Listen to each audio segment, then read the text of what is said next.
Siegenbach and the First Indian Bible. Fortunately, Bartholomew Siegenbach had the gift of learning languages. He was able to use Tamil effectively within a year. As his progress was much more rapid than Plucho's, it was natural that he should concentrate more on the Tamil work and Plucho on the Portuguese. Quite early, he began to write in Tamil, not of course without Indian help. He began by producing a translation of Luther's short catechism for use in catechizing the children. This was followed by sermons, tracts, and school books. Within 2 years of his arrival, he began to translate the New Testament, a thing which apparently no one had ever attempted in any Indian language before. The publication of these books and pamphlets was made easier by the gift of a printing press sent out from Europe in 1712. Before that, copies had to be made by hand. For the rest of his life, Ziegenbach remained an assiduous writer. Besides his biblical translations, in which by time of his death he had finished the New Testament and gone as the book of Ruth in the Old Testament, and his other Tamil works, he found time to compile a Tamil German dictionary and to write out in German the results of his inquiries into South Indian Hinduism. Further story of the Tranquebar mission. There were lots of problems on the way. Most serious was the hostility of the commandant Hosius. Relations between him and the missionaries were bad from the very beginning. The worst incident took place in November 1708 when the commandant Hosius, enraged at a letter written by Ziegenbach in the course of his efforts to obtain justice for a certain widow, had him arrested and kept in solitary confinement in the fort for 4 months. Meanwhile, Plucho and his helpers and some other members of the congregation were harassed by the commandant in other ways. Eventually, public opinion turned against the commandant and made him realize that he had gone too far. Letters written by Ziegenbach and Plucho about their first imprisons and their plans for the future had been published in Germany and had aroused much interest. The fruit of this interest was seen in the arrival of three more missionaries, Grundler, Jordan, and Bowen, at Tranquebar in 1709. They brought with them a large sum of money and other supplies for the mission, and clear instruction from the king to the commandant that his missionaries were to be given all necessary assistance and protection. Out of this money, a large house and compound, sufficient for all the missionaries and three schools, Tamil, Portuguese, and Danish, was brought, so that the work began to take a more solid and organized form. A garden too was bought at the village of Poriyar, which later became an outstation of the mission.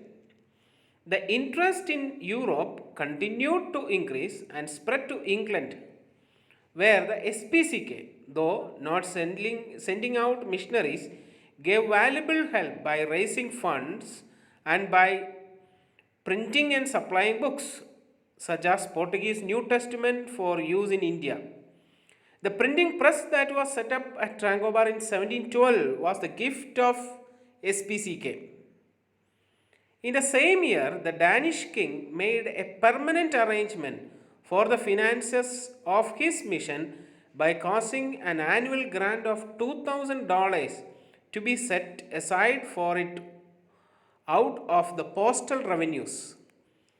In 1714, he set up a mission board in Copenhagen. Thus, the organization in the West took shape. One of the notable converts at Tranquebar was a young man called Kanapati Vadyar, who was baptized in 1709.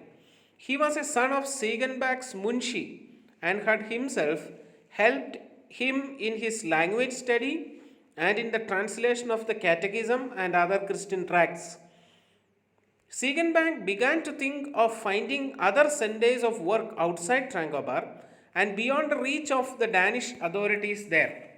Besides visiting Nagapattanam, a short distance to the south, he made longer journeys northwards as far as Madras, which he visited more than once and where he was he was hospitality received by the English chaplains there, who were in correspondence with the SPCK. In Tranquebar itself, the hostility of the commandant and behind him the suspicious and restrictive policy of the company still continued, and it seemed as in the mission would never have full freedom until something was done in Denmark itself to remove misunderstandings and place matters on a better footing. Siegenbach himself had planned to go in 1709, but Hosius had refused him a passage in a Danish ship. Pluchon went in 1711 but was not able to accomplish very much. Hosius, meanwhile, had got into some other trouble. In 1714, he was glad to make peace with Siegenbach, and in that year, Siegenbach sailed. On arrival, he found that he had been appointed provost of the mission. He saw the king and was able to make known to him and to others his view of the state of affairs at Tranquebar, and the Hosius was replaced by another commandant.